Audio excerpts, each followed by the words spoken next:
وہابی کون لوگ ہیں؟ وہابی اور ایک عام مسلمان میں کیا فرق ہے؟ دیکھیے، وہابی کا لفظ بطور گالی استعمال کیا جاتا ہے، جیسے جماعت اسلامی کے لوگوں کو لوگ مودودیہ کہہ دیتے، تو اول تو یہ لفظ کسی شکل میں بھی زبان پہ نہیں لانا چاہیے، کبھی استعارتاً کسی شخص کو معین کر کے نہیں کہنا چاہیے کہ وہ وہابی ہے، یہ وہ یعنی توہین ہے جس سے کہ اللہ تعالیٰ نے روکا ہے۔ لیکن وہ کون لوگ ہیں جنہیں وہابی کہا جاتا ہے؟ نجد میں آج سے تقریباً 250 سال پہلے ایک شخصیت پیدا ہوئی، محمد ابن عبد الوہاب۔ انہوں نے دین کی خدمت کی، دین کی اصلاح کا کام کیا، جو بھی مسلمانوں میں غلط چیزیں رائج تھیں، مشرکانہ اعتقادات، بدعات، ان کا قلقمہ کیا اور ایک تحریک شروع کی۔ اس کا پھر معاہدہ ہو گیا آل سعود کے ساتھ کہ آل سعود ایک ابھرتا ہوا قبیلہ تھا یہ، تو ان دونوں کا معاہدہ یہ ہو گیا کہ ہم مل جل کر کام کرتے ہیں، اگر حکومت کو ہم قائم کر لیں تو اس کی حکومت، اس کا انتظام جو ہے دنیاوی وہ آل سعود کے پاس رہے گا، اور اس کے دینی معاملات جو ہیں وہ آل شیخ کہلاتے ہیں، وہ اب شیخ محمد بن عبد الوہاب کے خاندان کے پاس۔ اس طرح یہ سعودی ڈائنیسٹی شروع ہوئی، پہلے نجد میں حکومت بنی، پھر انہوں نے حجاز کو بھی فتح کر لیا تو حرمین شریفین بھی انہی کے زیر انتظام آ گئے۔ تو یہ جو ایک سلسلہ چلا ہے، تو اب ان میں محمد ابن عبد الوہاب رحمۃ اللہ علیہ نے جہاں بہت اچھے کام کیے، وہاں ایک پہلو ایسا بھی تھا جس پہ اختلاف پیدا ہوا۔ انہوں نے تصوف پر بڑی شدید تنقیدیں کی، اور اس میں کچھ میں سمجھتا ہوں کہ جیسا ہوتا ہے، کوئی جب بھی ریفارمر کھڑا ہوتا ہے، کوئی مصلح، تو جذبات میں آ کر بعض اوقات سخت باتیں بھی کہہ دیتے، تو اس طرح کی کچھ باتیں بھی انہوں نے فرمائی ہیں۔ اس کا رد عمل ہندوستان میں خاص طور پر ہوا، اور انگریز نے وہاں پر جو شہیدین کی تحریک تھی، شاہ اسماعیل شہید اور سید احمد بریلوی رحمۃ اللہ علیہ، ان کی جو تحریک تھی اس کو بدنام کرنے کے لیے یہ کہہ دیا کہ یہ انہی وہابیوں کے پیروکار ہیں، اور ہمارے ہاں بعض علماء نے پھر ان کی مخالفت اسی وجہ سے کی اور فتوے دیے ان کے خلاف۔ تو اب یہ لفظ جو ہمارے ہاں بریلوی مکتب فکر کہلاتا ہے، اس کی سب سے بڑے گالی ہے جو وہ دے دیتا ہے۔ وہ دیوبندیوں کو بھی وہابی کہہ دیں گے، وہ تو اب گالی دینے کی بات ہوئی نا، تو گالی دینی ہے تو دے دو جو چاہے۔ حالانکہ دیوبندی مکتب فکر کے علماء محمد ابن عبد الوہاب کی ہر بات کو نہیں مانتے، بلکہ وہ خود بھی تنقیدیں کرتے ہیں ان پر کہ ان معاملات میں انہوں نے حد اعتدال سے تجاوز کیا ہے۔ میں اس وقت فیصلہ نہیں کر رہا کون سی بات اور صحیح ہے یا نہیں ہے، میں صرف بات آپ کو بتا رہا ہوں کہ دیوبندی علماء کو بھی ان سے کچھ اختلافات ہیں۔ ہاں، ہمارے ہاں جو اہل حدیث حضرات ہیں وہ ان کے خیال سے کلیتاً جو ہے وہ متفق ہیں۔ اب ہمارے ہاں کیا ہوتا ہے کہ جس کو بھی بدنام کرنا ہو عوام کی نگاہوں میں، اسے کہہ دو وہابی ہے، اس کا ایک لطیفہ بھی بیان ہوتا ہے، جبکہ ہندو بھی تھے، اور ہمارے پاکستان میں کہتے ہیں کہ ایک جگہ پر کوئی بنیا تھا، وہ مولوی صاحب جو تھے وہ اس سے سودا لیتے رہتے تھے قرض پر۔ ایک موقع پہ آ کے بنیے نے کہہ دیا کہ مولوی صاحب اب آپ کو میں سودا مزید نہیں دوں گا، پہلا حساب چکا دیجیے۔ تو انہوں نے واعظ میں کہہ دیا کہ فلاں شخص سے شنکر لال سے اب سودا نہ لو مسلمانوں، وہ وہابی ہو گیا۔ لوگوں نے اس کا بائیکاٹ کر دیا، تو اس نے ہاتھ جوڑ دیا آ کر۔ تو وہابی اس معنی میں اب گالی کے طور پر لفظ استعمال ہو رہا ہے۔ اللہ تعالیٰ مجھے اور آپ کو اس سے بچائے۔ محمد ابن عبد الوہاب رحمۃ اللہ علیہ نے بہت کام اچھے کیے۔ اس عرب میں بھی بہت شرک ہو رہا تھا، قبر پرستی ہو رہی تھی، یہاں تک کہ جو یمن سے حاجی آتے تھے، طائف سے گزرتے ہوئے حضرت عبداللہ ابن عباس کی قبر چونکہ طائف میں ہے، پہلے اس کا طواف کرتے تھے، پھر جاتے تھے خانہ کعبہ کی طرف۔ تو انہوں نے ان تمام چیزوں کو ختم کیا ہے، اور ابھی تک تو انہی کے اثرات تھے اصل میں کہ جو سعودی عرب میں چل رہے ہیں۔ اب جو نئی نسل ابھر آئی ہے تو وہ آل شیخ کا عمل دخل جو ہے وہاں بہت کم ہو گیا ہے۔ آگے حالات کیا ہوتے ہیں تو اللہ کے لیے، یہ ہے اصل شے، تو اس کو جو حقیقت ہے اسی تک رکھنا چاہیے۔ اب میں ان ائمہ میں دو بنیادی قسمیں ہیں، ایک محدثین اور ایک فقہا۔ محدثین، ان کا کام کیا تھا؟ قرآن تو اللہ نے خود جمع کر دیا تھا، میں پہلے دن بیان کر چکا ہوں حضور کے سیرہ مبارک میں۔ حضور نے صحابہ کو اسی ترتیب سے قرآن پڑھا دیا، اور سینکڑوں صحابہ نے یاد کر لیا۔ پھر جو کمی اگر رہ گئی تھی کتابی شکل میں حضرت ابو بکر لے آئے، پھر اگر اس میں کوئی فرق پڑ رہا تھا پڑھنے کے انداز میں تو ایک کتابت کے اوپر جمع کر دیا حضرت عثمان۔ بات ختم ہو گئی۔ خلافت راشدہ میں قرآن کا معاملہ تو محفوظیت کی آخری درجے کو پہنچ گیا۔ اب اصل مرحلہ کیا تھا؟ حضور کے اقوال مبارک کو جمع کرنا۔ صحابہ ہیں، منتشر ہو گئے ہیں، کوئی صحابی کوفے چلے گئے، کوئی صحابی دمشق چلے گئے، کوئی کہیں چلے گئے، کوئی کہیں چلے گئے۔ اب ان سب کے پاس، کسی کے پاس اتنی احادیث، کسی کے پاس اتنی احادیث، ان کو جمع کرنے کا کام، پھر چھان پھٹک کرنے کا کام، پھر مرتب کرنے کا کام، یہ کس نے کیا؟ محدثین کرام نے۔ بہت بڑے محسن ہیں اس امت کے محدثین کرام، پوری زندگیاں کھپائیں۔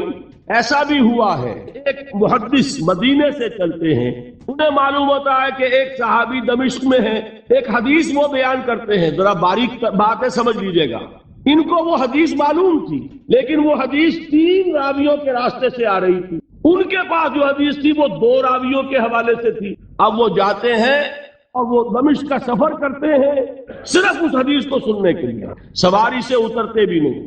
میں نے سنا ہے آپ حضور کی یہ حدیث بیان کرتے ہیں، جی ہاں، ذرا مجھے سنا دیجئے۔ سنا دیا، ویسے ہی اپنے اونٹ کی جو ہے گردن موڑ لی کہ واپس، بھائی اترو، ٹھہرو، قیام کرو۔ نہیں، میں صرف ایک حدیث رسول تم سے سننے کے لیے آیا تھا، میں اپنے اس سفر میں کوئی اور مقصد جمع نہیں کرنا۔ یہ کام کیا محدث۔ لوگ سمجھتے ہیں جیسے کہ ڈرائنگ روم میں بیٹھے ہوئے آرام سے کتابیں پڑھتے ہیں، شاید ایسے ہی محدثین کا کام تھا۔ انہوں نے جس طرح زندگیاں لگائی ہیں اور جس طریقے سے حدیث کو جمع کرنے کے لیے مشقتیں جھیلی ہیں، اس کا آج ہم تصور نہیں کر سکتے۔ اچھا، وہ تو محدثین کرام ہیں، ان میں بھی اب ایک کا نام نوٹ کر لیجئے، چوٹی پہ کون ہے؟ امام بخاری، امام مسلم، امام ترمذی، امام احمد ابن حنبل، امام ابن ماجہ، امام ابو داؤد، سب ہیں، لیکن چوٹی پر رئیس المحدثین کون ہے؟ امام بخاری۔ اچھا، اب تیسرا طبقہ ہے ہمارے ہاں، دوسرا، وہ ہے فقہا۔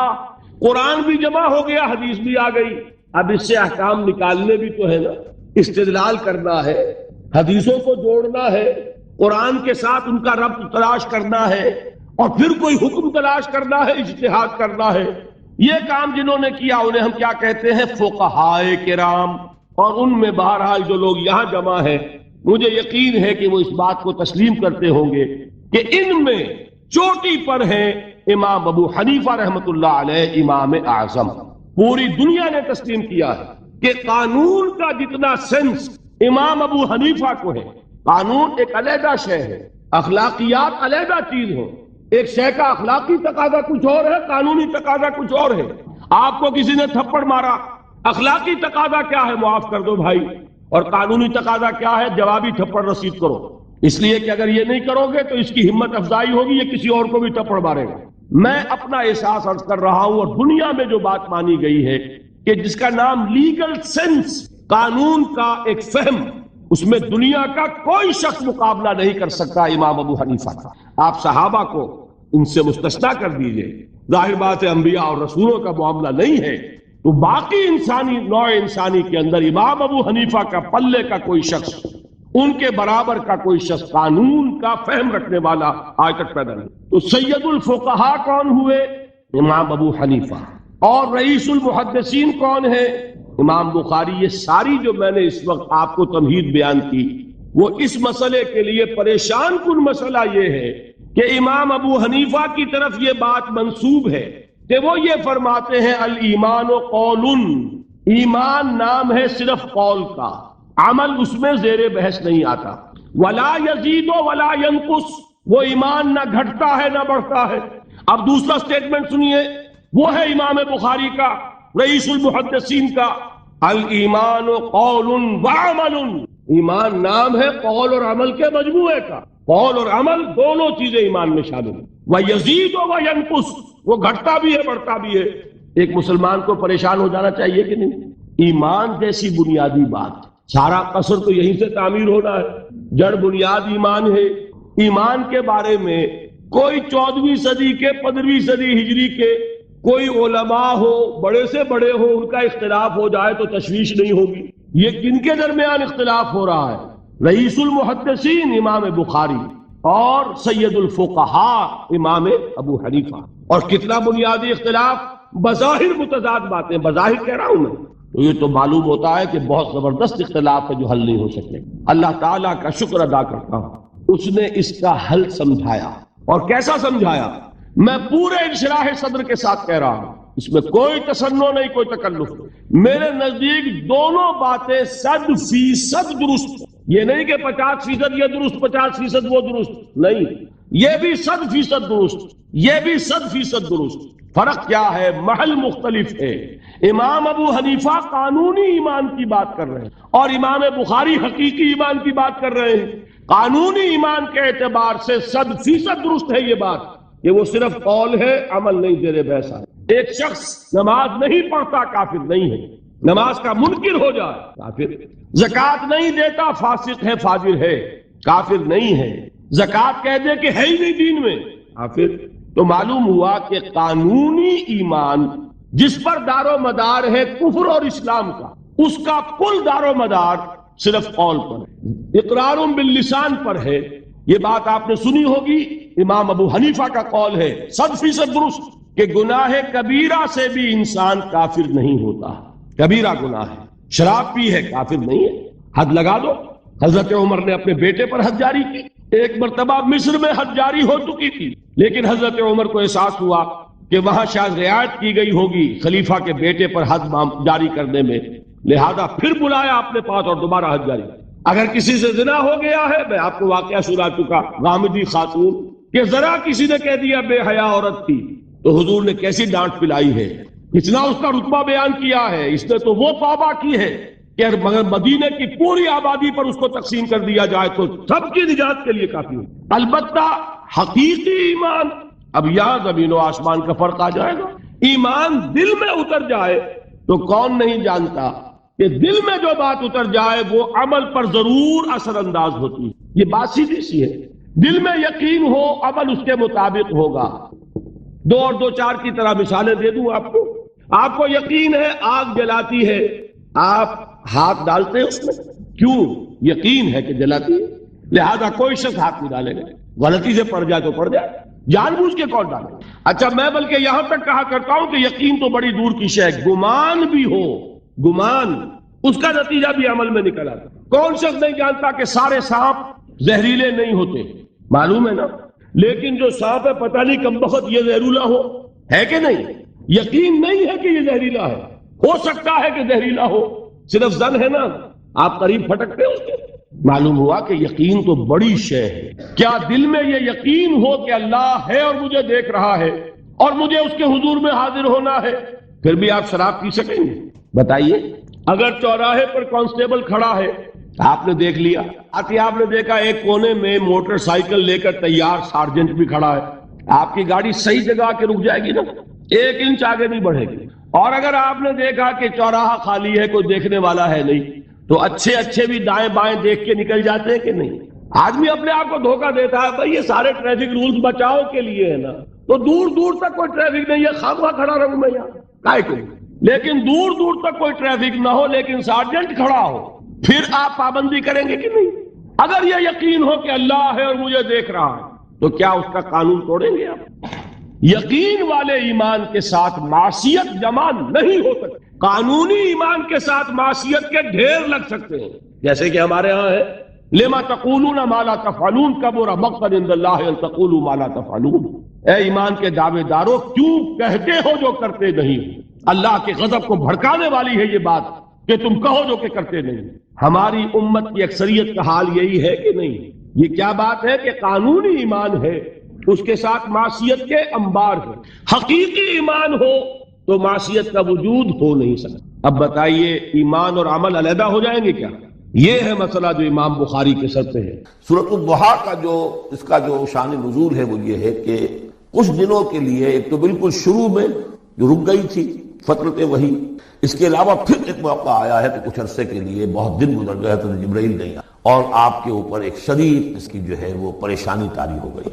کچھ لوگوں نے بھی تانا دینا شروع کر دیا، کچھ عرصے سے محمد تم نے کوئی نئی وحی نہیں سنائی، کیا ہوا تمہارا شیطان کیا چلا گیا؟ بس کوئی ایسا بھی بتایا گیا کہ ایک دفعہ کئی متواتر کئی راتوں تک آپ رات کو اٹھے نہیں، تو کہا وہ تمہارا شیطان تمہیں چھوڑ گیا ہے؟ کوئی ساتھ کے رہنے والی عورت جو تھی کہ رات میں نے سنی نہیں تمہاری کوئی پڑھنے کی جو تم پڑھا کرتے تھے، کہ شاید شیطان تمہیں چھوڑ گیا ہے۔ خود آپ کو جس قدر ایک اشتیاق رہتا تھا کہ وہی آئے اور آپ کی وہ روح کو جو ہے مزید اور غذا اور تر و تازگی جو ہے وہ مسلسل ملتی رہے، اس کی وجہ سے یہاں تک آتا ہے کہ حضور فرماتے ہیں کہ اس درجے میں رنج اور غم میں تھا کہ میں سوچتا بربنائے طب بشری، اس درجے حضور کے اوپر جو ہے یہ شاخ گزر رہا تھا کہ وہی کیسے ہو گئی، اور اس میں یہ بھی تھا کہ اللہ ناراض تو نہیں ہو گئے، کیا مجھ سے کوئی خطا تو ایسی نہیں ہو گئی؟ یہ سبب کیا ہوا؟ یہ ہے وہ کیفیت کہ جس کے اندر یہ آیتیں نازل. اور اب آپ اس کو سمجھ لیجئے کہ اس کا نفسیاتی اور انسان کی باطنی کیفیات کے ساتھ کیا تعلق ہے. انسان پر دو طرح کی کیفیات طاری ہوتی رہتی ہیں. جیسے میں نے پہلے ایک دفعہ آپ کو بتایا صدیق اور شہید کے درمیان جو فرق ہے بنیادی، کہ کچھ بنیادی طور پر لوگ ایکسٹروورٹس ہوتے ہیں، کچھ بنیادی طور پر انٹروورٹس ہوتے ہیں. ایکسٹروورٹس کھیل کود بھاگ دوڑ، لوگوں سے ملنا جلنا، گفتگو ہے، اسے دھکا دے دیا، اس سے مذاق کر لیا، اسی میں وہ خوش رہتے ہیں، بڑے مگر رہتے. تنہائی انہیں کاٹ کھانے کو دوڑتی. اور ایک انٹروورٹس ہوتے ہیں کہ وہ مجلس وغیرہ کو نہیں ہوتے، اپنے تنہائی میں کہیں بیٹھے غور و فکر کر رہے ہیں، سوچ بچار کر رہے ہیں، انہیں وہ مجلس سے زیادہ اپنا گوشہ تنہائی جو ہے وہ زیادہ عزیز. تو یہ دو مزاج اللہ نے بنائے. اسی طرح ہر انسان کے اوپر آلٹرنیٹلی کچھ کیفیات آتی ہیں جس کو ہم کہتے ہیں میرا موڈ آف ہے. ایک طرح کا قبض سا ہو جاتا ہے، طبیعت میں بندش سی. کسی وقت اسی شخص کے اندر پھر انشراح سا ہو جاتا ہے، پھر ہنسنے بولنے کو جی چاہتا ہے، گفتگو کرنے کو جی چاہتا ہے. تو یہ کیفیت جب انسان کی روحانی زندگی سے متعلق، تو اس کو پھر صوفیہ نے نام دیا قبض اور بسط. کبھی طبیعت میں انشراح ہے، انبساط ہے، طبیعت جو ہے وہ آمادہ ہے، ہر چیز میں روشنی کا پہلو آدمی دیکھ رہا ہے. ہر چیز کے اندر آپ کو معلوم ہے ایک تاریک رخ بھی ہوتا ہے کسی معاملے کا اور روشن رخ بھی ہوتا ہے. اس وقت انسان روشن رخ کو دیکھ. اور ایک وقت میں آتا ہے کہ طبیعت میں بندش سی لگ گئی ہے، جیسے اندر کوئی پکڑ لیا کسی. اب طبیعت جو ہے وہ بھی اپنے اندر وہ انقباض محسوس کر رہی ہے، اور پھر آدمی پیسیمسٹک ہو جاتا ہے، نا امید سا ہوتا ہے، پھر اسے ہر معاملے کا تاریک پہلو زیادہ نظر آنے لگے. تو یہ قبض اور بسط کی کیفیات ہیں. جب کبھی قبض کی کیفیت ہو، قاضی ثناء اللہ پانی پتی رحمۃ اللہ علیہ نے تفسیر مظہری میں لکھا ہے کہ قبض کی کیفیت میں اس صورت کا پڑھنا تریاق ہے. جس طرح حضور صلی اللہ علیہ وسلم کے لیے گویا کہ اس وقت جو وحی کا بند ہو جانا تھا، وہ گویا کہ ایک طرح کے انقباض اور قبض کی کیفیت پیدا ہوئی تھی. اس میں اب اللہ تعالیٰ فرما رہے ہیں وَالضُّحَىٰ، قسم ہے دن کے دھوپ چڑھنے کے وقت، وَاللَّيْلِ إِذَا سَجَىٰ، اور قسم ہے رات کی جبکہ وہ چھا جائے یا ساکن ہو جائے. سجا کے دونوں معنی ہے سکون. اب دیکھیے ان دونوں کو کیوں لایا ہے؟ اس لیے کہ صبح ہے، حرکت ہے، برکت ہے، چلنا ہے، دوڑنا ہے، ہر شخص جا رہا ہے، ادھر جا رہا ہے، ادھر جا رہا ہے. رات کو سکون ہو گیا، تاریکی چھا گئی اور شور ہنگامہ ختم ہو گیا. لیکن یہ رات اور دن دونوں ضروری ہیں. یہاں کا نظام چلانے کے لیے اگر رات ہی رات ہوتی تب بھی یہ دنیا نہ چلتی، اور دن ہی دن ہوتا تب بھی نہ چلتی. تو رات بھی ضروری ہے. اسی طریقے سے نفس انسانی کے لیے کبھی کبھی قبض کا وقفہ بھی ضروری ہے. آپ اسے یہ نہ سمجھیں کہ اللہ تعالیٰ ناراض ہو گیا، یہ بھی ہماری تربیت کا ایک یوں سمجھیے کہ ایک جز ہے. ما ودعک ربک وما قلی، آپ کے رب نے آپ کو رخصت نہیں کیا ہے، نہ ہی وہ آپ سے ناراض ہوا ہے. وللآخرۃ خیر لک من الاولی، اور اس کے بعد جو وقت آئے گا اس قبض کے بعد وہ پہلی سے بھی بہتر ہوگا. اور میں حیران ہوتا ہوں کہ کیسے غالب نے وہ بات کہی ہے کہ جو بالکل ترجمانی ہے اس کی، رکتی ہے میری طبع تو ہوتی ہے رواں اور. یعنی یہ کہ جب میری طبیعت کے اوپر کبھی کبھی رکاوٹ سی آ جاتی ہے، اب شعر جو ہے اچھے نازل نہیں ہو رہے، لیکن جب وہ رکاوٹ سے میں نکلتا ہوں، اس قبض سے نکلتا ہوں، رکتی ہے میری طبع تو ہوتی ہے رواں اور. اس لیے کہ اس قبض کے بعد جب مرحلہ آتا ہے انبساط کا اور انشراح کا، تو وہ ایک قدم آگے ہوتا ہے آدمی، اس پہلی کیفیت سے ایک درجہ جو ہے اس کا بڑھ چکا ہوتا ہے. وَلَلْآخِرَةُ خَيْرٌ لَكَ مِنَ الْأُولَىٰ، یقیناً پچھلی ہر گھڑی، ہر ساعت اور ہر قبض کے بعد آنے والا انبساط آپ کے لیے پہلے سے اونچا درجہ لے کر آئے گا. وَلَسَوْفَ يُعْطِيكَ رَبُّكَ فَتَرْضَىٰ، ان قریب آپ کا رب آپ کو اتنا کچھ دے گا، اتنا کچھ دے گا، آپ کی محنتوں کے وہ نتائج سامنے آئیں گے کہ آپ راضی ہو جائیں. اب دیکھیے پچھلی صورت ختم ہوئی تھی وَلَسَوْفَ يَرْضَىٰ، یہاں ہے وَلَسَوْفَ يُعْطِيكَ رَبُّكَ فَتَرْضَىٰ. صرف ضمیر کا فرق ہے، کیونکہ صدیق پر وحی نہیں آتی، براہ راست خطاب نہیں کیا جا سکتا، وہاں وہ صیغہ جو ہے وہ غائب کا ہے وَلَسَوْفَ يَرْضَىٰ. اور چونکہ نبی وہ ہے جس پر وحی آ رہی ہے، براہ راست مخاطب ہے، تو فَلَسَوْفَ يُعْطِيكَ رَبُّكَ فَتَرْضَىٰ، آپ کا رب اتنا کچھ دے گا کہ آپ راضی ہو جائیں گے. اب یہ کہ اسی قبض کی حالت میں پھر اللہ تعالیٰ اپنے احسان جتا رہا ہے، اور یہ بہترین ہے. کبھی طبیعت پر ڈپریشن ہو اس طرح کی اور قبض کی کیفیت ہو تو آدمی یاد کرے کس کس مرحلے پر اللہ نے میری دستگیر فرمائی، کن کن مراحل پر اللہ تعالیٰ نے مجھے مشکلات سے نکالا. اس سے وہ حوصلہ بڑھتا ہے. اور اس کو بھی سمجھیے کہ اسی انداز میں علم یجد کا یتیماً فآویٰ، یہ سیرت النبی کے بڑے اہم حصے ہیں جو اس میں آ گئے. آپ کی پیدائش یتیمی، پوستیومس چائلڈ، باپ تو پہلے ہی فوت ہو، 6 سال کی عمر میں والدہ گئی، 8 سال کی عمر میں دادا گئے. اور وہ یعنی جو آپ نے دیکھا ہے ابتدائی زمانہ زندگی کا، تو وہ یتیم، علم یجد کا یتیماً فآویٰ، کیا اس نے اے محمد آپ کو نہ پایا کہ آپ یتیم تھے، پھر پناہ دی آپ کے لیے بندوں، دادا کے دل میں جو پھر آپ کے تایا زبیر کے دل میں جو شفقت ڈالی۔ عبد المطلب کے بعد فوراً ابو طالب کا نام آتا ہے، حالانکہ یہ غلط ہے تاریخی اعتبار سے۔ عبد المطلب کے بعد کافی عرصے تک زبیر جو آپ کے تایا تھے وہ سرپرست، پھر ان کے انتقال کے بعد ابو طالب کا، لیکن ان کو بیچ میں سے غائب کر دیا۔ بہرحال اللہ تعالیٰ جو بھی کسی کے دل میں ڈالتا ہے، آخر ابو طالب کے دل میں محبت ڈالی تو کس نے ڈالی؟ وہ ہم پڑھ چکے ہیں سورہ طٰہٰ میں، وَأَلْقَيْتُ عَلَيْكَ مَحَبَّةً مِّنِّي۔ حضرت موسیٰ علیہ السلام کی موہنی صورت کے اوپر اللہ تعالیٰ فرماتے ہیں ہم نے اپنی محبت کا پرتاؤ ڈال دیا کہ تمہیں دیکھنے کے بعد وہ قتل کرنے کے ارادے سے باز رہ گئے، ان کے ہاتھ چھل ہو گئے، ایسی موہنی صورت اسے قتل کرنا۔ وَأَلْقَيْتُ عَلَيْكَ مَحَبَّةً مِّنِّي وَلِتُصْنَعَ عَلَىٰ عَيْنِي، یہ ہوا ہے۔ تو فرمایا أَلَمْ يَجِدْكَ يَتِيمًا فَآوَىٰ وَوَجَدَكَ ضَالًّا فَهَدَىٰ۔ اور پھر جب آپ شعور کی پختگی کو پہنچے اور غور و فکر کا مرحلہ آیا، حقائق میں انسان کو سوچ بچار کا مرحلہ آیا اور آپ کو دیکھا کہ آپ تلاش حقیقت میں سرگرداں ہیں تو ہدایت وہ آگے آ جائے گا، بہت قریب پہنچ گئے ہیں۔ اقرا بسم ربک الذی خلق، وہ مرحلہ جب آئے گا۔ ووجدک عائلا فاغنی، اور پایا آپ کو تنگ دست تو غنی۔ کس طرح سے راستہ پیدا کیا ہے خدیجہ الکبریٰ رضی اللہ تعالی عنہا نے، جو بھی ان کے آپ کے محاسن دیکھے کتنی گنجیدہ ہوئی، بڑے بڑے سردار قریش کے جو ہے ان سے نکاح کی خواہش مند، انہوں نے خود جو ہے اپنی لونی کے ذریعے سے پیغام دی۔ تو یہ ساری چیزیں جو ہے ان کی ساری دولت جو ہے وہ پوری کی پوری انہوں نے لا کر ہوئی۔ وَوَجَدَكَ عَائِلًا فَأَغْنَىٰ فَأَمَّا الْيَتِيمَ فَلَا تَقْهَرْ۔ تو اے نبی تقاضے ان تینوں چیزوں کے کیا ہیں؟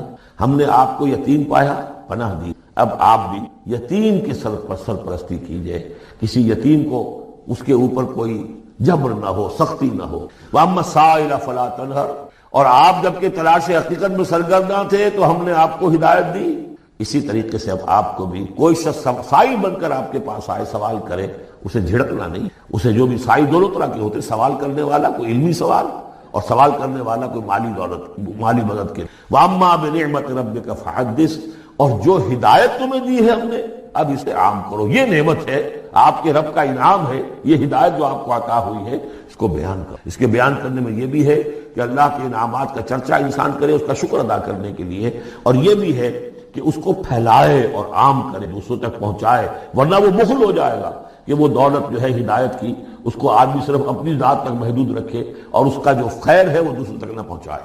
وَمَا أَرْسَلْنَاكَ إِلَّا كَافَّةً لِلنَّاسِ نَذِيرًا وَقَالَ عَزَّ وَجَلَّ كَمَا وَرَدَ فِي الْأَنْبِيَاءِ وَمَا أَرْسَلْنَاكَ إِلَّا رَحْمَةً لِلْعَالَمِينَ وَقَالَ عَزَّ وَجَلَّ كَمَا وَرَدَ فِي سُورَةِ الْأَعْرَافِ قُلْ يَا أَيُّهَا النَّاسُ إِنِّي رَسُولُ اللَّهِ إِلَيْكُمْ جَمِيعًا صدق اللہ۔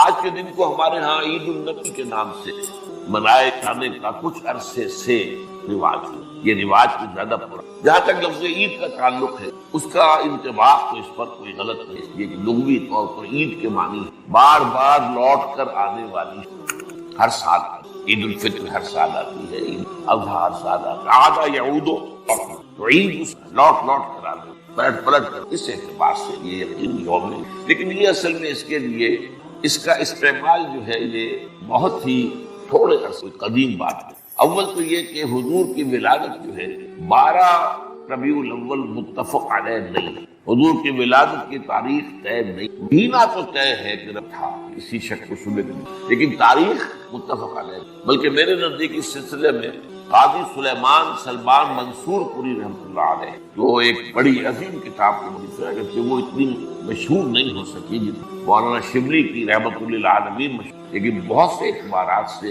مولانا شبلی کی کتاب سے وہ بہت بڑھ کر ہے، بہت علمی اعتبار سے وہ مقام بلند کر ہے، رحمۃ للعالمین 3۔ اور یہ جو تھے قاضی سلیمان سلمان منصور کو، یہ تقویمات کے بڑے ماہر، گڑگری کیلنڈر جو ہے جو کرسچن کیلنڈر ہے اس میں خوب جانتے ہیں، اور یہ جو قمری کیلنڈر خوب واقف ہے، ہندی کیلنڈر پوری طرح واقف، اسی طریقے سے یہودیوں کے کیلنڈر سے پوری طرح واقف، تو اس میدان میں ان کا خاص ٹکڑا تھا، تو انہوں نے طے کیا ہے یہ، اور میں اسی سے متفق ہوں کہ حضور کی تاریخ پیدائش 9 ربیع، البتہ آپ کی تاریخ وفات متفق علیہ ہے 12 ربیع الاول اصل لکھا تھا۔ اور یہ مجھے تو یاد ہے میرے اندر میرا بچپن جو ہے تو 200 سال پرانا، یوں سمجھیے کہ پاکستان کے پہلے تک یہ ہمارے ہاں 12 وفات کے طور پر، اس کا نام ہی تھا 12 وفات، 12 وفات 12 ربیع الحضور کا، اس میں کوئی جشن نہیں تھا، کوئی دھوم دھڑکا نہیں تھا، کوئی جلوس نہیں۔ ہاں ضرور ہے کہ جلسے ہو جاتے تھے میلاد کی، لیکن میلاد کی محفلیں جو ہے وہ صرف یوم ولادت ہوتی، وہ تو گویا کہ ہمارے ہاں کی ایک تہذیب کا ایک جز بن گیا تھا، خاص طور پر خواتین، اور وہ تعلیم بالغہ کا ایک اچھا ذریعہ تھا۔ تو اس دن کیا کرتے تھے کہ کھانا پکا کر بڑے پیمانے پر غریبوں کو کھلایا، بس یہ اس کی ایک عید تھی، وہ صورت تھی۔ باقی یہ کہ اس کے علاوہ کوئی دھوم دھڑکا اور کوئی اس کو عید قرار دینا جو ہے، اس اعتبار سے غور کیا جائے ہمارے لیے سوچنے کا ایک ہے مقام ہے کہ کچھ چیزیں، البتہ یہ کہا گیا ہے، میں اس میں یقین سے نہیں کہہ سکتا کہ اس کی جو ایجاد کی عید میلاد ان کے موجد جو ہے مولانا احمد رضا خان پر، اس کی وجہ کیا ہے؟ اس وقت جو ہے شیعہ سنی کچھ معاملہ مسابقت کا شدت اختیار کیا، انہوں نے محسوس کیا کہ یہ شیعہ میں جو یہ محرم اور اس کے تعزیوں کا معاملہ شروع، اس سے سنی عوام بھی بے انتہا متاثر، اس میں دھوم دھڑکا ہوتا ہے، اس پٹے کھیلے جاتے تھے، اس میں طرح طرح کے ساتھ تماشے ہوتے تھے، یہ وہ پرانے آج کل نہیں ہوتے، لیکن ہمیں بچپن میں یاد ہے کہ وہ جو ہے وہ پٹے کھیلے جا رہے ہیں، گویا کہ شمشیر سنی کے مظاہرے ہو رہے ہیں، تب سب جاتے تھے، ہم بھی جاتے جا کر دیکھتے تھے، سب مسلمان شریک ہو رہے۔ اب اس ضمن میں جو بھی کچھ بیان کیا جاتا تھا وہ اس کا ظاہر بات ہے کہ ہمارے ذہنوں پر، ہمارے تحت شعور پر اثر پڑ رہا تھا۔ تو یہ جو ہے اس کا ایک دعویٰ کرنے کہ اس کا علاج ہم سنی، تو کوئی ایسی ہی چیز ہونی چاہیے جو لوگوں کی دلچسپی کا ذریعہ بن جائے، وہ بن جائے اور لوگ اس کے ذوق سے۔ تو یہ میلاد النبی کے جلوس جو ان کے موجد جو ہے مولانا احمد رضا خان پر، بہرحال یہ بات تو ایک ٹیکنیکل انداز سے آپ سے کہی ہے، بہرحال یہ دن خوشی کا دن ہے، ولادت کا دن ہے اور وفات کا دن ہے، تو یہ حضور کے لیے اصل میں تو یہ دن ہونا چاہیے شکرانے کا، اس لیے کہ ہماری عیدوں کے ساتھ لفظ شکر آتا ہے قرآن میں۔ عید الفطر کا ذکر ہے سورہ بقرہ میں، لِتُكَبِّرُوا اللَّهَ عَلَىٰ مَا هَدَاكُمْ وَلَعَلَّكُمْ، اور عید الاضحیٰ کا ذکر ہے كَذَلِكَ سَخَّرَهَا لِتُكَبِّرُوا اللَّهَ عَلَىٰ مَا هَدَاكُمْ وَلَعَلَّكُمْ تَشْكُرُونَ۔ اسی طریقے سے اگر واقعہ کا ولادت کے دن کا معاملہ خاص رکھے تو شکرانہ ہونا ہے، اور اس شکرانے کی شان کیا ہے؟ جب ہم عید کے لیے جاتے ہیں تو تکبیر رب کا نغمہ ہمارے زبانوں پر ہونا چاہیے، ہوتا نہیں ہے، لوگ چھوڑ جائیں گے، لیکن یہ کہ پڑھنا اللہ اکبر لا الہ الا اللہ واللہ اکبر اللہ الحمد، جیسے عیدین کی نمازوں میں یہ اضافی تکبیرات ہیں، تو یہ تکبیرات جو ہیں یہ جاتے آتے ہوئے یہ جو ہے یہ پسندیدہ ہے، اس کو ہم چھوڑ دیں۔ اسی طریقے سے نماز جو ہے ہم کہتے ہیں دو رکعت شکرانہ، تو اصل میں تو اس کو شکرانے کے طور پر اس میں ظاہر بات ہے خیرات کی، غریبوں کو کھانا کھلایا جائے، جیسے عید الفطر کے ساتھ فطرانہ ہے تاکہ غریب بھی اس عید الفطر کی خوشیوں میں کچھ شریک ہو۔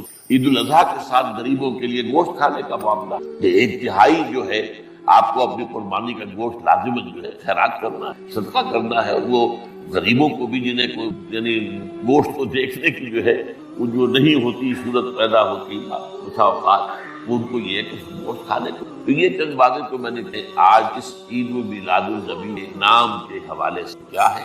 دیکھیے ختم نبوت جو ہے ہمارے عقائد کے لازم منشا، یعنی نبی اکرم صلی اللہ علیہ وسلم اللہ کے آخری تھے، آخری یوں سمجھ کہ بعض روایات کے روح سے اگر 1.25 لاکھ انبیاء دنیا میں آئے ہیں تو اس کی آخری کڑی بھی صرف صلی اللہ علیہ وسلم، اور ان 1.25 لاکھ میں سے وہ بھی جو نبی بھی تھے، رسول بھی، رسول جو ہوتا ہے لازماً نبی ہو، ہر نبی لازماً، تو 313 کی جو ہے تعداد بتائی گئی ہے کہ رسول دنیا میں آخری رسول بھی محمد صلی اللہ علیہ وسلم۔ لیکن ختم نبوت کے 2 جن میں سے ایک بہت عام کی خاص وجہ، اس کا تعلق ہے شریعت سے، قانون۔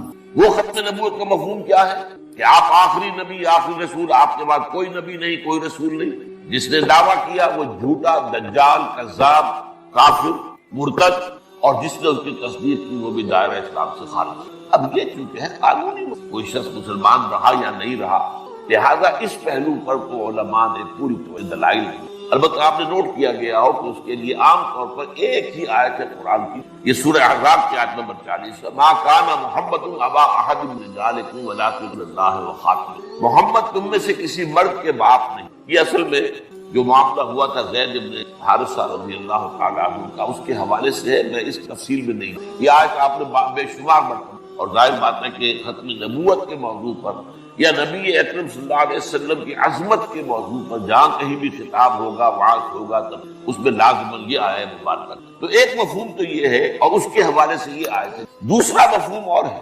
نبوت اور رسالت حضور پر کامل ہوئی، یہ دوسرا اور نوٹ کرنے کی بات یہ ہے کہ حضور کی فضیلت کس میں؟ ختم نبوت میں کوئی فضیلت نہیں ہے، بل بڑی معنی یہ ختم ہو گئی، ایک شے تھی اب نہیں رہی، ایک واقعہ ہے، بس اس میں فضیلت کا پہلو کون؟ بلکہ میں آپ کو یاد دلا دوں کہ اصل میں غلام احمد قادیانی نے لعنت اللہ علیہ جو اپنے دعوی کا آغاز کیا تھا وہ یہی سے کیا، اس نے اجرائے وحی کا فلسفہ پیش کیا کہ وحی تو جاری ہے، وحی کا سلسلہ بند نہیں ہو سکتا، کیسے ہو سکتا ہے جبکہ وحی رحمت ہے؟ اب یہ بات لوگوں کو اپیل، وحی تو رحمت ہے تو یہ رحمت کا سلسلہ کیسے بند ہو؟ تو اجرائے وحی سے بات شروع اور اس کو پھر آگے بڑھتا گیا، مہدی موعود نے کا وعدہ کیا، پھر مسیح موعود نے کا وعدہ کیا، پھر نبی کا دعویٰ کر دیا۔ لیکن یہ بنیادی بات میں اس کے بعد وضاحت کر دوں، در حقیقت ختم نبوت کے یہ دو مفہوم میں بیان کر رہا ہوں۔ یہ لفظ ختم میں اردو میں بھی موجود، ایک یہ ہے کہ پیسے ختم، آٹا ختم، یہ ایک مفہوم، ایک یہ کہ اسکول کا طالب علم کہتا ہے کہ میں نے اپنا کام ختم کر لیا، تو یہ ختم جو ہے پورا کر، میں نے اپنا کام پورا کر، یہ ختم جو ہے یہاں پر اس معنی۔ تو اس معنی میں ایک ہے حضور پر ختم نبوت کہ آپ کے بعد کوئی نبی نہیں کوئی رسول، ایک ہے ختم نبوت اس معنی میں کہ آپ پر نبوت اور رسالت کی تکمیل ہوئی ہے۔ اب اس کے لیے جو قرآن مجید کی آیت ہے جو میں چاہتا ہوں کہ آپ اچھا نوٹ کر لیں، جو 3 مرتبہ آئی قرآن میں، هو الذی ارسل رسول الہدی وبالحق لیظہرہ علی الدین، یہ ہے اصل بات، اس کو ایمفیسائز نہیں کیا گیا، اس پر توجہ نہیں کی کہ اصل میں تکمیل نبوت اور رسالت کی مذہب یہ آئی۔ اس کے حوالے سے بات کی جائے تو وہ بات سامنے آتی ہے کہ محمد اللہ کا مقام کیا ہے۔ میں عرض کر رہا تھا نا کہ ایک چیز مسلسل چلی آ رہی تھی، ایک جگہ ختم ہو گئی، ٹھیک ہو گئی، ایک واقعہ ہے، لیکن اس میں ایک چیز رفتہ تدریجاً ارتقاء کے مراحل طے کرتے ہوئے اپنے کلائمیکس کو پہنچی، زمین و آسمان کا ایک چیز اپنے عروج کو پہنچ کر، ایک چیز کلائمیکس کو پہنچ کر، یہ ہے اصل بات جو حضور کی اس میں اندر حضور کا مقام جو ہے انبیاء کرام کے مقدس گروہ کے اندر معین ہے۔ آپ پر نبوت اور رسالت کی تکمیل، حضور پر نبوت ختم ہو گئی، آپ کے بعد نبوت نہیں ہے، رسالت نہیں ہے، جس نے دعویٰ کیا وہ کذاب جا۔ اب لیجیے حدیث کے جو اس اتمام نبوت اور رسالت کے اعتبار سے، یہ بھی حضرت ابو ہریرہ سے ہے رضی اللہ تعالی عنہ، اور یہ متفق علیہ ہے، بخاری اور یہ بارہا میں نے آپ سے کہا ہے کہ جو حدیث متفق علیہ ہے اس سے اوپر کوئی درجہ نہیں ہے حدیث کے مستند ہو، وہ قرآن مجید کے قریب ہی پہنچ جاتی ہے وہ حدیث اپنے سند کہتے ہیں۔ قرآن ہے، حدیث قرآن لفظاً وحی ہے، حدیث مانن وحی ہے، قرآن محفوظ ہے لفظاً، حدیث محفوظ نہیں ہے لفظ، لیکن سند کے اعتبار سے جو متفق علیہ روایت ہو وہ قرآن مجید ہی کے قریب۔ اس روایت کے الفاظ کیا ہے؟ آپ نے فرمایا مثلی و مثل الانبیاء، میری اور باقی دوسرے رسول نبیوں کی مثال ہے کمثل قصر، ایک محل کی ہے، ایک عمارت بڑی شاندار بنائی گئی، احسن بنیانہ، اس کی تعمیر بہت عمدہ ہوئی، بہت اعلیٰ ہوئی، بہت حسین، وترک منہ موضع لبنۃ، لیکن ایک جگہ پر اس میں رکھنا چھوڑ دیا گیا، بہت ساری شادی رکھنا ہے، یہ کیا ہے، اس لیے کیوں چھوڑ دیا گیا، کیوں تکمیل نہیں کی گئی؟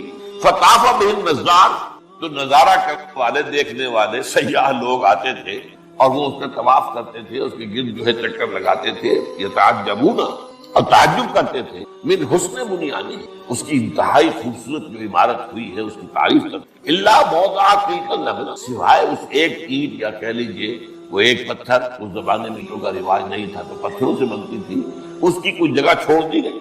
اب فرمایا آپ نے فکنت انا صدقت موضع اللبنہ ختم بی النبیان وختم بی الرسل، تو میں وہ اینٹ ہوں، میں وہ پتھر ہوں جس نے آ کر اس رکھنے کو پر کر دیا ہے، بند کر دیا، اور میرے ذریعے سے وہ عمارت بھی مکمل کر دی گئی اور میرے ذریعے سے رسولوں کو بھی مکمل کر دیا گیا، رسالت بھی ہو گئی۔ وفی روایت میں ایک اور روایت میں الفاظ ہے فانا اللبنۃ وانا خاتم النبیین، میں ہوں وہ اینٹ یا وہ پتھر اور میں ہوں کہ میرے بعد ہوئی۔ اب احادیث کی حد تک تو معاملہ گیا، اب آئیے آپ اس آیت، یہ جو آیت ہے هو الذی ارسل رسولہ بالہدی ودین الحق لیظہرہ علی الدین کلہ، 3 جگہ، 2 جگہ اس کا اختتام ہے ان الفاظ کے ساتھ ولو کرہ المشرکون، اور ایک جگہ ہے وکفی باللہ، میں اس جو مختلف فی حصہ ہے اس کا اس وقت اس پر بحث نہیں، جو بالکل متفق علیہ، جس میں ایک شوشے کا فرق بھی نہیں، هو الذی ارسل رسولہ بالہدی ودین الحق لیظہرہ علی الدین، یہ ایگزیکٹلی یہی الفاظ، ایک حرف کا 2 کی بات ہے، ایک شوشے کا، اور دوسری بات یہ کیجیے یہ الفاظ کسی اور رسول کے لیے قرآن میں بعض الفاظ مشترک ہیں. بشیر، سارے انبیاء بشیر بھی بشیر. نذیر، سارے خبردار کرنے والے تھے، حضور بھی خبردار کرنے. مبلغ، معلم، یہ سارے ناصح، میں تو انصح لکم، یہ سارے الفاظ مشترک ہیں. شاہد، گواہ مشترک. انا ارسلناک شاہدا ومبشرا نذیرا وداعیا الی اللہ باذن سراجا منیرا. یہ الفاظ، لیکن یہ الفاظ قرآن مجید میں جو 3 مرتبہ حضور کے لیے آ گئے، کسی اور نبی اور رسول کے لیے 1 مرتبہ، تو معلوم ہوا کہ یہی الفاظ ہیں حضور کی امتیازی حیثیت والی. تو ساری توجہ ان پر ہونی چاہیے، جسے ہم کہتے ہیں مائکروسکوپ کو فکس کر دیجیے اس کے اوپر. هو الذی ارسل رسول، وہی ہے اللہ جس نے بھیجا اپنے رسول کو محمد صلی اللہ علیہ وسلم بالہدا، ہدایت بھیج کر، الہدا دے اور دین حق دے، 2 چیزیں دے کر. اور کس لیے بھیجا؟ لیظہرہ علی الدین کلہ، کہ دین حق کو غالب کر دے پورے نظام دین پر، پورے نظام زندگی پر، یا تمام ادیان پر، تمام نظاموں پر.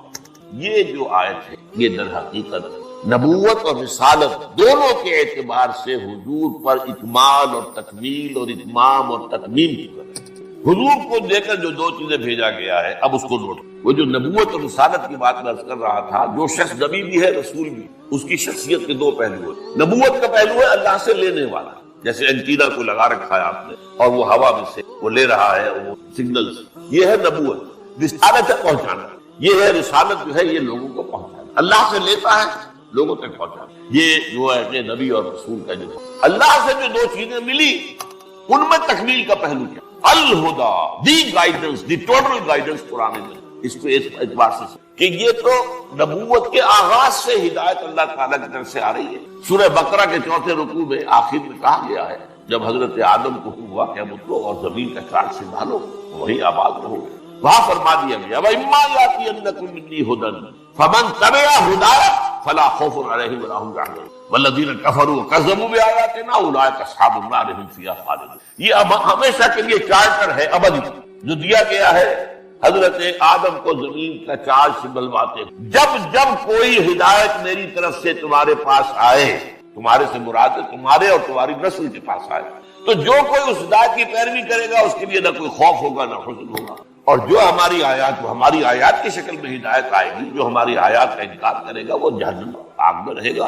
تو ہدایت تو آدم سے چلی آ رہی ہے، حضور تک آ رہی ہے، لیکن اصل بات سب یہ ہے کہ اس ہدایت میں ارتقائی عمل جاری رہا. یہ ارتقاء کے مرحلوں سے گزرتی ہوئی تکمیل کو پہنچی. اس کی وجہ کیا ہے؟ ایک دور تھا انسان کا کہ ابھی انسانی ذہن کے اعتبار سے انسان جو ہے شعور کے اعتبار سے اہل طفولیت میں تھا، بچپن تھا. اب آپ نوٹ کیجئے کہ ابھی نہ کوئی تمدن، نہ کوئی تہذیب، نہ کوئی فلسفہ، نہ کوئی سائنس، نہ کوئی علوم، نہ کوئی یونیورسٹیاں. اس وقت جو انسانی شعور کی سطح تھی اس کے مطابق ہی ہدایت دی جا سکتی تھی، کامل ہدایت نہیں دی جا سکتی. اس کی سادہ سی مثال یہ ہے کہ آپ کا بچہ پرائمری کا طالب علم ہے، آپ اس کو پی ایچ ڈی استاد رکھ دیجیے تو پی ایچ ڈی کیا پڑھائے گا؟ وہ ظاہر بات ہے پڑھائے گا تو وہی کچھ جو کہ وہ پڑھنے کی استعداد رکھتا ہے. لہذا یہ ہدایت جو ہے یہ ہر دور کی ذہنی اور شعوری سطح کے مطابق یہ ترقی کرتے کرتے کرتے کرتے کرتے یہ ایک خاص مقام تک جہاں انسانی شعور اور انسانی ذہن اور انسان کی صلاحیت جو ہے فکری وہ اس جگہ پہنچ گئی تھی جسے ہم کہیں گے میچور ہو گیا نوع انسان. اور اب وہ آگے جو ہدایت دے دی گئی ہے اس کی روشنی میں اگلا راستہ خود دیکھ سکتا. اسی کا نام اجتہاد ہے. البتہ یہاں ایک بات نوٹ کر لیجئے، یہ میں نے اس سے پہلے کبھی نہیں کہی ہے. ہدایت کے 2 حصے ہیں، ایک ہدایت اصولی ایمانیات ماورائی حقیقتوں کی ہدایت، یہ کائنات کیا ہے، آخرت کیا ہے، جنت ہے، دوزخ ہے، یہ موت کے بعد کیا ہونا ہے، یہ فرشتوں کا معاملہ ہے، یہ ساری چیزیں کیا ہے، ماورائی میٹافزیکل ہدایت اول روز سے کامل ہے، اول روز سے کامل. تمام انبیاء نے وہی تعلیم دی ہے. ایمانیات کے معاملے میں کوئی فرق نہیں ہوا تمام نبی کے مابین، ایمان تو وہی ہے. البتہ عمل کا معاملہ کیا کرو کیا نہ کرو کیا مسائل ہے. ابھی ظاہر بات ہے کہ انسان کی جو ہے وہ اگر ابتدائی دور میں ہے تو اس کو اسی کے حوالے سے ہدایت دی. وہ ہدایت عملی جو ہے وہ ترقی کرتے کرتے تدریجاً ارتقاء پذیر ہو کر آج سے 1400 برس تقریباً وہ شعور کی اس سطح پر پہنچی ہے کہ اب آخری اور کامل ہدایت نامہ دے دیا جائے. اب اس میں 2 باتیں نوٹ کریں. اس کی گواہی کیا ہے کہ ہم مانتے ہیں کہ تورات بھی اللہ کی کتاب تھی، بلکہ ہے ہمارا ایمان. تحریف ہوگی لیکن ہے تو قرآن کہتا ہے خود سورہ مائدہ انا انزلنا التوراۃ فیہا ھدی ونور، ہم نے ہی تورات نازل کی، اس میں ہدایت بھی تھی، اس دور کے حساب سے ہدایت مکمل تھی، اس میں نور بھی تھا۔ پھر انجیل آئی، ہم نے انجیل نازل کی، عیسیٰ ابن مریم کو عطا کی، فیہ ھدی ونور، اس میں بھی ہدایت بھی تھی، اور یہ الہدا ہے۔ اچھا اب سوال پیدا ہوتا ہے، قرآن مجید کی حفاظت کا ذمہ لیا، تورات کا نہیں، کیوں؟ اگر تورات کا بھی ذمہ لیتا اللہ تو کیا تحریف ہو سکتی تھی؟ اگر اللہ کا ذمہ ہوتا تو کیا کوئی تحریف کر سکتا تھا؟ اور دوسری طرف ناراض نہ ہو، اگر قرآن کی حفاظت کا ذمہ اللہ نہ لیتا تو کیا ہم تحریف نہ کر دیتے؟ کیا بعد آنے والے تھے؟ ترجموں میں ہم نے تحریفیں کی، تفسیروں میں ہم نے تحریفیں کی، متن میں نہیں رکھی، کوئی نہیں سکتا، کیوں نہیں ہو سکتی؟ انا نحن نزلنا الذکر وانا لہ لحافظون، ہم نے ہی اس ذکر کو نازل کیا، ہم ہی اس کے محافظ ہیں۔ اب اس آیت کا پہلا حصہ تو مشترک ہے، تورات کس نے نازل کی؟ اللہ نے کی، ہم ہی نے اس ذکر کو نازل کیا، تو قرآن نے خود کہا انا انزلنا التوراۃ، تو نزول کا حصہ تو مشترک ہے، قرآن اور تورات اور انجیل اور کتابیں صحف ابراہیم وغیرہ وغیرہ۔ حفاظت کا ذمہ صرف قرآن کے لیے کیوں؟ میں یہ کہا کرتا ہوں لطیف انداز میں کہ ان کتابوں کو یہ حق پہنچتا ہے کہ اللہ سے شکوہ کرے کہ ہمارے ساتھ یہ سوتیلی بیٹیوں والا سلوک کیوں کیا؟ اب بھی تیری کتاب ہے، قرآن بھی تیری کتاب، وجہ کیا؟ بھائی تم ابھی تمہارے اندر ہدایت قابل نہیں ہوئی، تم تو اصل میں انٹرم پیریڈ کے لیے ہدایات پر مشتمل ہے، یہ نوٹ کیجیے لفظ ہدایت اور ہدایات، اس لیے کہ تورات کے لیے سب سے اہم لفظ جو ہے وہ 10 commandments، ہدایات، عبوری دور کے لیے انٹرم پیریڈ کے لیے جو ہے نوع انسانی کے لیے ہدایات دے کر کیا گیا تھا، الہدا آنی تھی، تب اللہ کو کوئی میوزیم سجانے کی ضرورت نہیں تھی۔ اللہ تعالیٰ نے جب وہ آخری ہدایت آ کر کامل ہو گئی تب یہ ہے کہ اس کی حفاظت کرنی، تو اور ہدایت آتی نہیں۔ یہاں وہ مسئلہ میں حل کر جو قادیانی کی بات کا میں نے کہا تھا، میں بعد میں ڈروں گا، ایک قادیانی نوجوان سے میری بات ہو رہی، میں نے اس سے 2 باتیں، یہ بتاؤ کہ کیا تم مانتے ہو کہ قرآن میں ہدایت کامل ہو گئی؟ بالکل۔ اچھا کیا تم یہ مانتے ہو کہ قرآن محفوظ ہے، اس میں کوئی تحریف نہیں ہوئی؟ بالکل بالکل بالکل۔ تو پھر مجھے وحی کی ضرورت بتاؤ، جب ہدایت کامل ہو گئی اور محفوظ بھی ہے تو مزید وحی کی ضرورت کیا ہے؟ یہ اللہ تعالیٰ کا شغل تو نہیں ہے، یہ تو حکمت کے تحت جو کام ہوتا ہے حکمت سے، ضرورت سے ہوتا ہے۔ وہی ہدایت کے لیے تھی، ہم مانتے ہیں ہدایت کامل ہو چکی بھائی، اس گلاس میں جتنا پانی آ سکتا تھا آ چکا، آپ کہاں ڈالو گے؟ جو پانی ڈالو گے وہ ادھر ادھر بگڑ جائے گا۔ یہ ہے دلیل اصل میں ختم نبوت کی قسمتی سے ہماری طرف سے پیش، وہ مجھے آج تک یاد ہے کہ مجھے قرآن مجید کے الفاظ میں، کیونکہ نمرود کے بارے میں فبہت الذی کفر، وہ نوجوان مبہوت ہو گئے، اس کے بعد کوئی جواب نہیں کہ ہدایت مکمل ہو گئی اور محفوظ ہے، یا تو یوں کہو کہ نہیں اس میں تحریف ہو گئی ہے، اب ضرورت ہے کہ کوئی نبی آئے وہ اس کے اندر آ کر بتائے کہ صحیح کیا تھا غلط کیا تھا، کوئی کمی تھی تو اس کو پورا کرے، کوئی غلطی ہوئی ہے تو اس کی تصحیح کرے۔ لیکن اگر قرآن کو مان لے کوئی شخص اس میں ہدایت کامل ہو گئی اور یہ کہ وہ محفوظ ہے، تو پھر اجرائے وحی کی بنیادی پیدا جہاں سے اس شخص نے فتنے کا آغاز کیا تھا اسی کی جڑ پڑ۔ اس میں دوسری بات یہ کیجئے کہ حضور سے مثلاً قبل نبی اور رسول کون تھے؟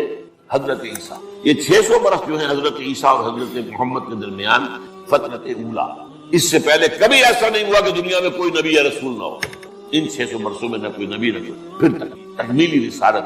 حضرت مسیح کا یہ قول موجود ہے آج بھی، اپنے حواریین سے کہا میں ابھی مجھے تم سے بہت سی باتیں اور کہنی تھی لیکن ابھی تم ان کا تحمل نہیں کر سکو گے، جب وہ فارقلیت آئے گا تو سب کچھ بتائے صلی اللہ علیہ وسلم۔ اس لیے فارقلیت کا لفظ جو ہے ان کے حلق میں ہڈی بن کر پھنسا ہوا، پیریکلائٹوس، پیریکلوٹوس اور پیراکلیٹ، اس لیے کہ اس کے معنی ہے محمد، جو اصل لفظ تھا محمد، قابل تعریف۔ اب انہوں نے ترجمہ کیا کمفرٹر، جو کہ آ کے تسلی دے گا، وہ مختلف اس کو بدلا، اس کے اندر تحریف کی۔ لہذا یہ جو فارقلیت آئیں گے، جو آج جو کہ محمد ہوں گے صلی اللہ علیہ وسلم، وہ آ کر تمہیں بتائیں گے، یعنی ساری تعلیم، تکمیل والی تعلیم جو ہے اس کا معاملہ ابھی ہے محمد کے لیے، ابھی تم اس قابل نہیں ہو، 600 برس اور تمہاری جو ہے وہ ہو جائے، آگے بڑھ جائے، تب وہ الہدا ہے۔ نمبر 2 دے کر کیا چیز بھیجے گئے؟ دین حق، اور دین حق کیا؟ مکمل نظام جو مبنی بر حق۔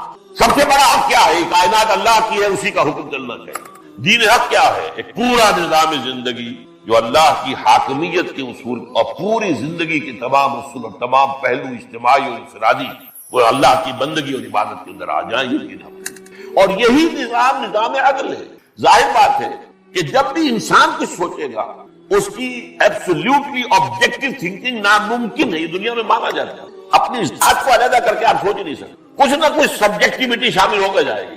ایبسولوٹ آبجیکٹیوٹی کہتے ہیں، مانتے ہیں کہ امپاسبل. سرمایہ دار سوچے گا تو اپنے فائدے کی سوچے گا، مزدور کی بات کو سوچے. مزدور کے گھر میں جو فاقہ آ رہا ہے اسے اس کا کیا احساس ہے؟ مزدور سوچے گا تو اپنے فائدے کی سوچے گا، وہ سرمایہ دار کے مفاد کو نہیں دیکھ سکتا. اس کی مصلحت ہے کیا، اس کی بھی مصلحت ہے. تو یہ معاملہ جو ہے دو طرفہ ہے. نظام صرف اللہ دے جو خالق ہے سب کا، وہ دین حق دیا گیا ہے محمد رسول اللہ. اچھا، اب یہ دین حق بھی کامل ہوا ہے، اس کے بھی تدریجی ارتقاء ہے. ایک زمانہ تھا کہ ہم غاروں میں رہتے تھے، ہمارے آباء و اجداد، کوئی اجتماعی زندگی کا تصور تھا، کوئی تمدن کا کوئی معاملہ تھا، کوئی میونسپلٹی بھی نہیں تھی، کوئی گلیوں میں جھاڑو دینے کا کوئی انتظام نہیں تھا، کوئی رات کو جو ہے وہ گلیوں کو روشن کر. پھر ایک دور آیا قبائلی نظام. اب ایک نظام قبیلے کا سردار ہے، تمہیں ماننا پڑے گا حکم، تم اس قبیلے کے فرد ہو اور اس قبیلے کی ریت اور رسم یہ ہے، تمہیں چلنا پڑے گا. نظام جب آتا پابندیاں آتی. اس سے آگے بڑھے سٹی اسٹیٹس قائم ہیں. کچھ قبیلے آ گئے ایک جگہ رہ رہے، اب اپنی جگہ پر وہ ایک یونٹ ہے، ہر قبیلہ یونٹ ہے، ایک سردار ہے اپنی جگہ پر وہ ایک یونٹ. لیکن مل جل کر رہیں گے. وہ اصول کیا ہوں گے؟ انٹر ٹرائبل معاملات کیسے طے ہوں گے؟ یہاں سے دستور کا آغاز. Now you need a constitution. کوئی معاہدہ ہوگا قبیلوں کے مابین، تبھی تو وہ ایک شہر میں رہ سکتے. اور نوٹ کی حضور کی سیرت مطہرہ میں مدینہ جو ہے وہ اس مقام پر it was a city state. اس میں مختلف قبیلے، 5 قبیلے آ گئے اور ان کے درمیان جو معاہدے تھے ان میں سے ایک بات صرف بیان کروں گا. اوس کا قبیلہ بڑا تھا، خزرج کا چھوٹا. اگر کوئی اوسی خزرجی کو قتل کر دے تو 3 گنا تاوان دینا پڑے گا، اور اگر کوئی خزرجی اوسی کو قتل کر دے تو 3 تاوان دینا. اب آپ سوچئے اوسی نوجوان کا خون کھولتا نہیں ہوگا کہ کیا میری جان کی قیمت اس خزرجی نوجوان کی جان سے 3 ہے؟ How come? But you have to accept it, you belong to us, اور اوس کا یہ معاہدہ ہے. یہ بات سامنے آ گئی. اور پابندیوں پر پابندی ہے. قبیلے کی پابندی تھی اور اس سے اوپر اب یہ وہ جو انٹر ٹرائبل کانسٹیٹیوشن بنا اس کی پابندی. اس سے آگے چل کر ایمپائرز موجود ہیں. اب بادشاہ ہے، محل ہیں، اسٹینڈنگ آرمیز ہیں. کسان محنت کرتا ہے خون پسینے کی اور اس کی فصل میں سے آ کر لانچ شیئر جو ہے جاگیردار دے جاتا ہے. اس میں سے کچھ اپنے پاس رکھتا ہے، کچھ دیتا ہے بادشاہ. بادشاہ اس کی بنیاد پر فوجیں کھڑی کرتا ہے. جاگیرداروں کو بھی 20,000 منصبدار ہے تو 20,000 فوج اسے رکھنی پڑے گی. جب بادشاہ جنگ ہوگی تو وہ بلائے گا، لاؤ کہاں 20,000، تمہیں اتنی بڑی جاگیر دینی تھی، اس کا سارا لگان تم لیتے تھے، تو اب لاؤ 20,000، لاؤ 5,000 5,000 منصبدار، 20,000 منصبدار. یہ نظام دنیا میں آیا ہے، امپیریلزم. اور اب انسان کے لیے بدترین ظلم کسان کی محنت اور عیش، بادشاہ اور جاگیردار. کرگے پر بیٹھا ہوا کوئی بن رہا ہے کپڑا، ٹیکس دو، اور ٹیکس نہیں دو گے ذرا سر اٹھایا گردن اڑا دی جائے گی. کھڑی ہے فوجیں. یہ دور تھا انسانی تمدن اس مقام تک پہنچ گیا تھا اور ظلم اس انتہا کو پہنچ گیا تھا کہ اب دین حق کامل شکل میں دیا گیا.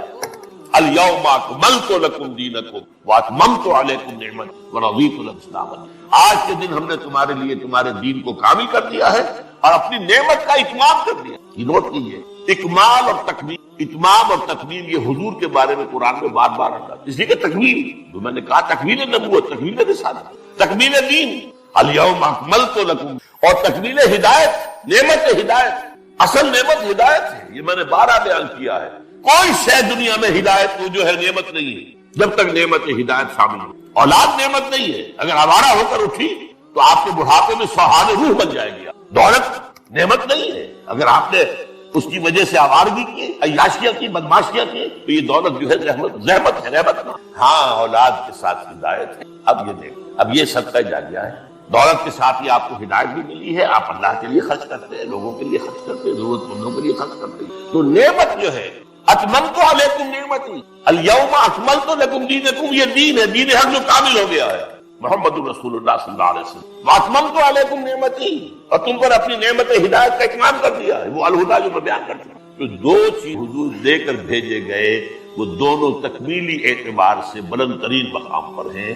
الہدیٰ مکمل ہو گئی، ہدایت اس کے اندر کامل. دین حق میں نظام زندگی، the politico socio economic system given by اللہ، the system of social justice given by Allah, یہ دین حق کی شکل میں یہ ہے وہ لینے والا حصہ. اب دینے والا حصہ، دینے والے حصے کے اندر پہلا مرحلہ ہوتا ہے تبلیغ، دعوت، اشاعت. باقی نبیوں کے ہاں ہمیں وہی کچھ. دوسرا مرحلہ جو حضور کے لیے خاص ہے، اس دین حق کو بالفعل قائم کرو، غالب کرو. یہ تو ایک ہرکولیت ٹاسک ہے. تبلیغ آپ کیے جائیں، ہو سکتا ہے کوئی آپ کو کنکر مار دے، کوئی آپ کو مذاق اڑا دے، کوئی اور کچھ کر دے، کوئی فکرہ اور کیا کرے گا. لیکن آپ ایک نظام کو چیلنج کریں. نظام جو بھی ہے، دنیا میں کوئی جگہ ایسی نہیں ہوتی جہاں کوئی اجتماعی نظام نہ ہو. یا ملوکیت ہے، یا جمہوریت ہے، عوام کی حاکمیت ہے، یا سرمایہ داری ہے، یا کمیونزم ہے، کوئی نہ کوئی نظام ہے. اور آپ ایک نظام حق آپ کے پاس ہے، آپ نافذ کرنا چاہتے ہیں، پہلے نظام کو اکھیرنا پڑے گا جڑ سے، تب وہ دوسرا نظام آئے گا. دو جیسے سے ایک نظام میں نہیں آ سکتی، تو دو نظام ایک جگہ نہیں. مذہب 100 بھی ہو سکتے ہیں ایک جگہ پر. مذہب جب کہتے ہیں یہ پرائیویٹ معاملہ ہے، آپ امریکہ میں جا کے دیکھ لیجیے 100 مذہب مل جائیں گے آپ کو. مل مسجدیں بھی بن رہی ہیں وہاں، جو ہے مندر بھی بن رہے ہیں وہاں پر، سکھوں کے گردوارے بھی بن رہے ہیں، اور وہاں پر پروٹیسٹنٹس کے چرچ جو ہیں وہ تو سینکڑوں چرچ ہیں نا، ان کے فرقے جو ہیں وہ کوئی ایک آدھ نہیں ہے. ہر چرچ اپنی جگہ پر ایک فرقہ ہے، کیونکہ مرکزی نظام تو ختم ہو گیا. جب پوپ سے بغاوت کی تو مرکزی نظام ختم ہو گیا. وہ چرچ جتنے بھی ہیں وہاں پر آپ اندازہ کیجیے. تو یہ مذاہب ہے، مذاہب 100 بھی ہے، نظام تو ایک ہی ہوگا، دو. لہذا یہ ہے واحد مشن جو دیا گیا ہے آپ کو، جس کو کہا جائے گا کہ یہ ریولیوشنری مشن تھا کہ اس نظام کو ختم کر کے اس کی جگہ پر اللہ کا نظام حق نافذ. اب اس کے لیے یہ ہے کہ برڈ آئی ویو خود لے لیجیے، کیا کچھ کرنا پڑا ہے، کیا کچھ قربانی ہے، کیسی کیسی محنت کرنی دن رات کی. شروع میں کیا ہوتا تھا، اجی پاگل ہو گئے، دماغ خراب ہو گیا، یہ شاعر ہو گئے، پتہ نہیں کیا کہاں سے شعر کہنے آ گئے. شعر تو اچھے کہتے ہیں، یہ تو شاعر ہے، جادو کر دیتا ہے. بس سنو اس کی بات، جادو ہو جائے گا. یہ سب کچھ سنو ہے محمد، اگر کہ تمہارے دل یو فیل ہرٹ وَلَقَدْ نَعْلَمُ أَنَّكَ يَضِيقُ صَدْرُكَ بِمَا يَقُولُونَ. ہمیں خوب معلوم ہے کچھ یہ کہتے ہیں اس سے آپ کا سینہ بھیجتا ہے، لیکن وَاصْبِرْ عَلَىٰ مَا يَقُولُونَ وَاهْجُرْهُمْ، صبر کیجیے کہنے سے اللہ. پھر صحابہ پر جو تعذیب الدین کا ایک دور ہے، سن 490 سے سن 12 تک چلا ہے.